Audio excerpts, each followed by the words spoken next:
Hello, class 9th, subject chemistry, and we were doing chapter number 2. As you know, the chapter name was Is Matter Around Us Pure? And we have learned that the matter is divided into two parts, pure substances and impure, that is mixtures. Now, in the previous video, we have learned about mixtures. Let us see what we have learned. Consist of two or more elements or compounds not chemically combined together. Examples were air, gunpowder, brass, salt solution and milk. Then we have learned that the mixture is being divided into two categories on the basis of their types, that is homogeneous mixture and heterogeneous mixture, right? So today we are going to start with the next topic, that is to study the properties of mixtures and iron and sulfur. हमें mixture एक लेना है iron और sulphur का, okay हमें एक जगह पे आयरन लेनी है और एक सल्फर ले लेना है और इस मिक्सचर को अब हमने लेने के बाद इसकी प्रॉपर्टीज जो हैं वो चेक करनी है. So how we we going to check out the properties. Look here. Suppose I am have taken that china dish और अ बाउल और उसमें मैंने आयरन फिलिंग्स प्लस सल्फर डाल दिया है. क्लियर. अब ये आयरन की फिलिंग्स भी है और सल्फर भी है, तो आपको इजीली आयरन अलग और सल्फर अलग दिख जाएगा बेटा. सल्फर येलो कलर का दिखेगा और आयरन फिलिंग्स थोड़ी सी ब्लैकिश ब्राउनिश कलर की आपको दिख जाएंगी. फिलिंग्स का मतलब पाउडर फॉर्म. ओके मैंने क्या किया है, मैग्नेट ली है, उसके ऊपर घुमाने की कोशिश करी, इस मिक्सचर के ऊपर घुमाने की कोशिश करी, तो मैग्नेट से आपको पता है इजीली आयरन जो है वो अट्रैक्ट हो जाता है. आयरन, कोबाल्ट, निकल, राइट, ये चीजें अट्रैक्ट हो जाती हैं, तो मैग्नेट ने आयरन को अट्रैक्ट कर लिया. ओके ये मैंने एक नॉर्मल फिगर शो करने की कोशिश करी है. अब आप देखिए, can be separated by physical processes. आप इन कॉन्स्टिट्यूएंट्स को, आयरन फिलिंग्स और सल्फर को, इस मिक्सचर के कॉन्स्टिट्यूएंट्स को सेपरेट कर सकते हैं किसी भी फिजिकल प्रोसेस से, like magnet, solvents, evaporation, filtration, sublimation. इसके बारे में आपने पहले पढ़ रखा है, राइट. मैग्नेट का इस्तेमाल मैंने करके दिखा दिया.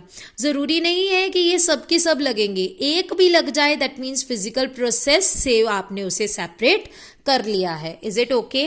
Next, if hydrochloric acid is added to the mixture. अगर सपोज करिए, मैं इसी मिक्सचर की बात कर रही हूं, ओके मैं हर एक मिक्सचर की बात नहीं कर रही, मैं सिर्फ इस मिक्सचर की बात कर रही हूं. किसकी? Mixture of iron and sulphur.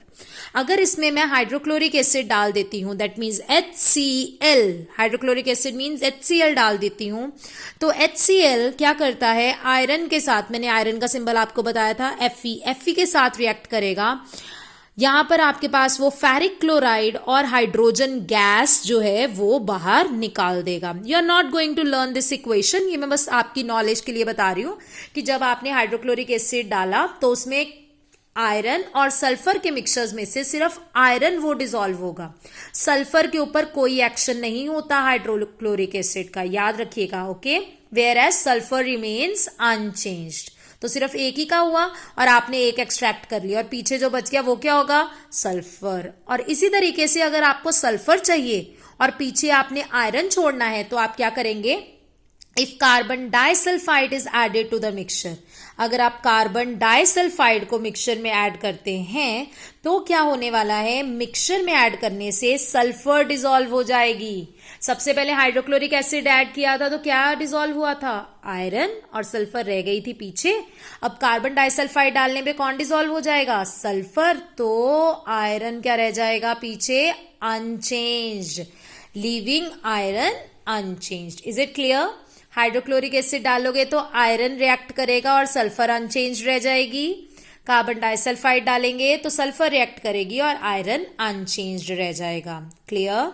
Next, Therefore, mixture shows the property of all constituents.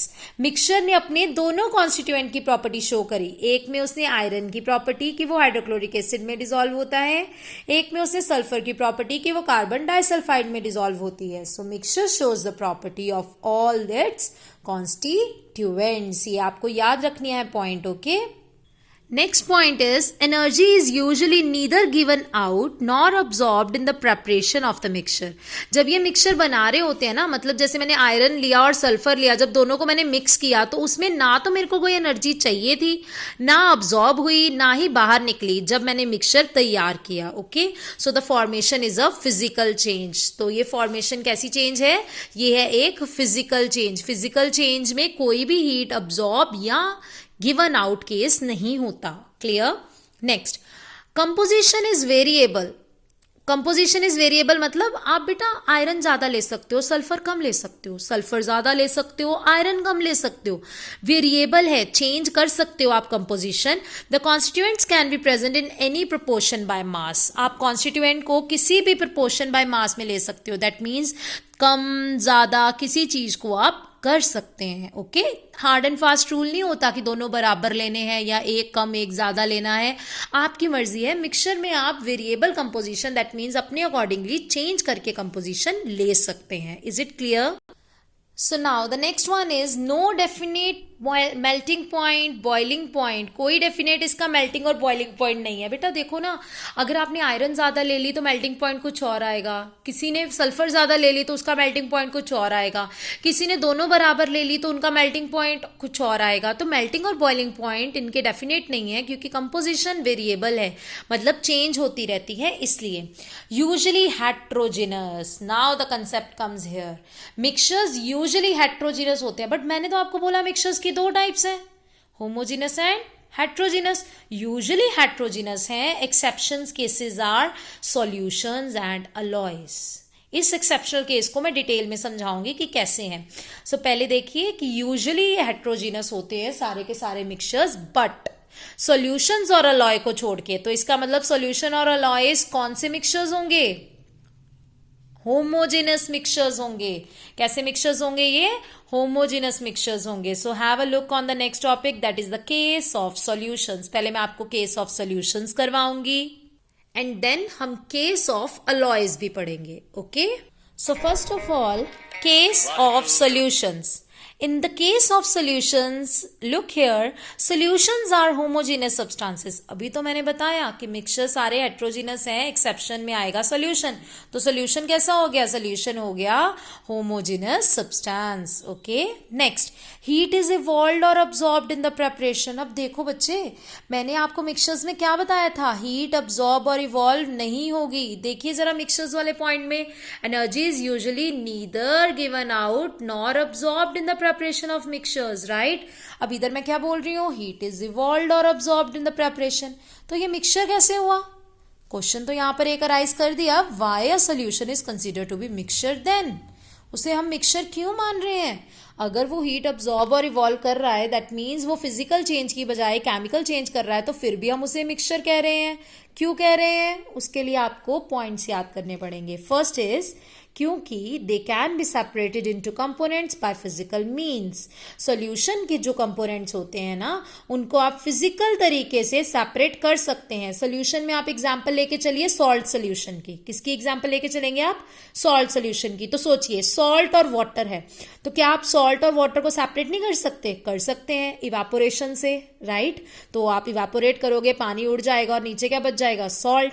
तो आप फिजिकल मीन से उनके कंपोनेंट्स को सेपरेट कर सकते हैं. ये तो था first point. Moving on to the next points. Show the properties of its constituents. वो अपने कॉन्स्टिट्यूएंट्स की, मतलब जिस तरीके से वो बना होता है. अगर आपने अब सॉल्ट डाली है बच्चे, तो पानी नमकीन ही होगा ना, तो वो नमकीन प्रॉपर्टी अपनी शो करेगा, सॉल्टी प्रॉपर्टी शो करेगा. ये तो नहीं होगा कि मीठा मीठा लगेगा आपको. तो जैसा कॉन्स्टिट्यूएंट हो वो वैसी ही प्रॉपर्टी अपनी शो करता है. Next, has a variable composition. Variable composition का मतलब कि कोई बच्चा बोल सकता है कि मैडम मैंने तो 4 स्पून्स डाले थे, टीस्पून्स डाले थे उसके सॉल्ट के.